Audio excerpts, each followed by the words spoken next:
নমস্কার, নাগরিক মনে সবাইকে স্বাগত।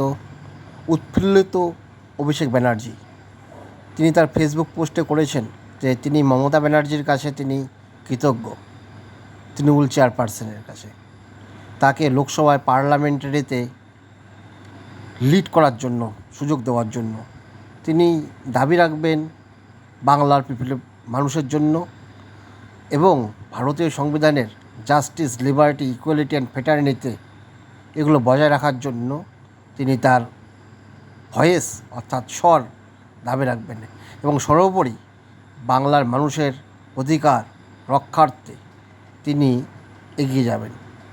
জয় হিন্দ, জয় বাংলা বলে পোস্ট করেছেন তৃণমূলের যুব অর্থাৎ যুবরাজ অভিষেক ব্যানার্জি। এখন দেখা যাক প্রবীণদের পরে নবীনদের হাতে তৃণমূল কংগ্রেস পার্লামেন্টে কীরকম তাদের পারফরমেন্স করতে পারে বা ধরে রাখতে পারে।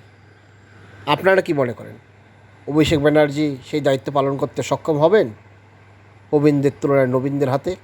অবশ্যই দেখা যাক। আপনারা কি আশাবাদী? কমেন্টে জানাবেন। ধন্যবাদ।